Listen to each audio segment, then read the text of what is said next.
Hello good morning. నేను doctor Dattatreya, vascular and endovascular surgeon, wound care hospital, KPHB, Hyderabad.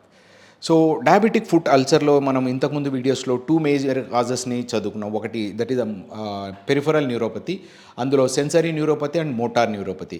The other cause for the diabetic wound ulcer, diabetic foot ulcer is vascular insufficiency. అంటే peripheral arterial disease కానీ superimpose అవుతుంది. అంటే diabetic పేషెంట్కు డయాబెటీస్తో పాటు sensory neuropathy, motor న్యూరోపతితో పాటు వీళ్ళకి peripheral vascular insufficiency, అంటే arterial insufficiency అనేటువంటిది ఉంటుంది. సో ఈ ఆర్టీరియల్ ఇన్సఫిషియన్సీ అంటే ఏంటిది అంటే బ్లడ్ వెజల్స్ ఏవైతే ఫ్రెష్ ఆక్సిజన్ అండ్ న్యూట్రియంట్స్ మనకు డిజిటల్ మోస్ట్ పార్ట్ అంటే టోస్ టిప్స్ వరకు సప్లై చేస్తాయో, ఈ బ్లడ్ వెజల్స్ అనేటువంటి యొక్క సైజ్ అనేటువంటిది క్రమంగా కృషించుకుపోవడం వల్ల blood supply and nutrients and oxygen supply అనేటువంటిది మినిమైజ్డ్గా ఉంటుంది. సో ఎప్పుడైతే ఈ అల్సర్ ఇనిషియేట్ అవుతుందో, ఎప్పుడైతే ఈ అల్సర్ అనేటువంటిది ఫామ్ అయిందో, నార్మల్ పేషెంట్కి ఎప్పుడైతే good blood supply, good oxygen supply, good nutrient supply ఉంటే గాయం అనేటువంటిది తొందరగా మానుతుంది. For example, in a normal patient with a traumatic wound ulcer, దెబ్బ తగిలినప్పుడు ఏదైనా యాక్సిడెంట్ అయినప్పుడు పుండ్ అయిందంటే తొందరగానే మానిపోతుంది. వారం 10 రోజుల్లో గాయం మొత్తానికి మారిపోయి చర్మం ఫామ్ అవుతుంది. బట్ ఎందుకు ఇంత తొందరగా ఇది మానిపోతుందంటే బికాస్ ఆఫ్ ఇట్స్ వాస్క్యులారిటీ. మంచి ఆక్సిజన్, మంచి న్యూట్రియంట్స్ మనకు వూండ్ బెడ్కి మనం సప్లై చేయగలిగినట్టయితే ఈ వూండ్స్ అనేటువంటి తొందరగా మానుతాయి. బట్ ఈ డయాబెటీస్ పేషెంట్స్లో as the age advances atherosclerosis అనేటువంటి ఒక ప్రాబ్లం వస్తుంది. అథెరోస్క్లెరోసిస్ అంటే బాడీలో ఉన్న చెడు కొలెస్ట్రాల్ అనేటువంటిది బ్లడ్ వెజల్ యొక్క వాల్లో, అంతర్నాళాల్లో డిపాజిట్ అయిపోతుంది. సో దీనివల్ల ఏదైతే మనకు వాటర్ పైప్ లైన్లో దుమ్ము ధూళి పేరుకుపోవడం వల్ల నాళాలు క్లోజ్ అయిపోతాయో, ఆ పైప్ లైన్స్ చిన్నగా అయిపోతాయి, అలాగే బ్లడ్ వెజల్ కూడా చిన్నగా అయిపోవడం జరుగుతుంది. సో ఎప్పుడైతే బ్లడ్ వెజల్ చిన్నగా అయిపోవడం జరిగిందో, బ్లడ్ సప్లై ఏదైతే మనకు requirement of blood supply which is in high demand of oxygen and nutrient, అంత సప్లై వీళ్ళకి ఉండకపోవచ్చు. సో ఎప్పుడైతే బ్లడ్ సప్లై అనేటువంటిది సరిగ్గా జరగట్లేదో, అప్పుడు న్యూట్రియంట్ అండ్ ఆక్సిజన్ సప్లై కూడా పుండుకి where the requirement is more, so deficient supply ఉంటుంది. దానివల్ల పుండు మానకుండా ఉండటం జరుగుతుంది.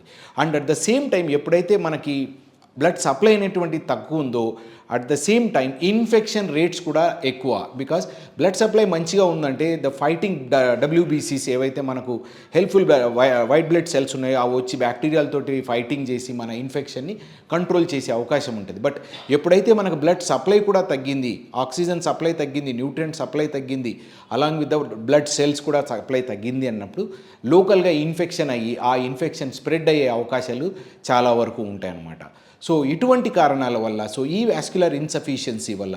And the other cause in the diabetic patients ఏంటిది అంటే మోకాల్ కింద ఉన్న బ్లడ్ వెజల్స్లో వాల్ మీద, ఇంతవరకు నేను అథెరోస్క్లెరోసిస్ అనేది వాల్ లోపల చెప్పాను, వాల్ మీద కాల్షియం డిపాజిట్ అనేటువంటిది జరుగుతుంది. ఇది మోస్ట్ ఆఫ్ ది డయాబెటిక్ పేషెంట్స్లో కానీ అడ్వాన్స్డ్ అథెరోస్క్లెరోసిస్లో కానీ జరుగుతూ ఉంటుంది. సో వాళ్ళు ఎప్పుడైతే కాల్షియం డిపాజిట్ అయిందో, the blood vessels are normally, arterial blood supply vessels are normally pulsatile.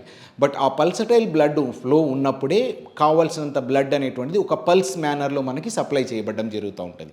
But ఈ క్యాల్సిఫికేషన్ ఎప్పుడైతే ఏర్పడిందో బ్లడ్ వెజల్ దాని యొక్క పల్సటైల్ క్యారెక్టర్ని కోల్పోతుంది. అప్పుడు హార్డ్ పైప్స్ లాగా తయారైతాయి బ్లడ్ వెజల్స్. సో కావలసినటువంటి దానికంటే రెస్పాన్స్లో బ్లడ్ సప్లై అనేటువంటిది తక్కువగా జరగడం జరుగుతుంది. సో ఎప్పుడైతే ఇవన్నీ కారణాలు కలగలిపిన వల్ల ఈ పుండ్ అనేటువంటిది ఏర్పడుతుందో, ఈ పుండ్ అనేటువంటిది మానకుండా ఉండడం అనేటువంటిది జరుగుతుంది. సో ఇటువంటి సిమ్టమ్స్ ఈ peripheral vascular disease are అక్లూడెడ్ peripheral vascular disease patients యొక్క సిమ్టమ్స్ ఎలా ఉంటాయంటే, పేషెంట్ నార్మల్గా 2 కిలోమీటర్సో 3 కిలోమీటర్సో 4 కిలోమీటర్సో నడవగలిగే వాళ్ళు గ్రాడ్యువల్గా ఆ నడవగలిగే డిస్టెన్స్ అనేటువంటిది తగ్గుతూ వస్తుంది. And most of them might be smokers. And other than the smoking history వీళ్ళకి డయాబెటీస్ కానీ, హైపర్ టెన్షన్ కానీ, హైపర్ లిపిడీమియా ఇటువంటివన్నీ కూడా కలిపి ఉంటాయన్నమాట. సో ఇటువంటి సిమ్టమ్స్ కానీ, రాత్రుల్లో నిద్ర పట్టకుండా ఉండడం కానీ, రాత్రి కాళ్ళలో నొప్పి వల్ల నిద్ర పట్టకపోవడం వల్ల కానీ ఇటువంటి సిమ్టమ్స్ మీకున్నట్టయితే దగ్గరలో ఉన్నటువంటి వాస్కులర్ ఎండోవాస్కులర్ సర్జన్ని కలవండి. నేను doctor Dattatreya, vascular and endovascular surgeon, wound care hospital, KPHB, Hyderabad.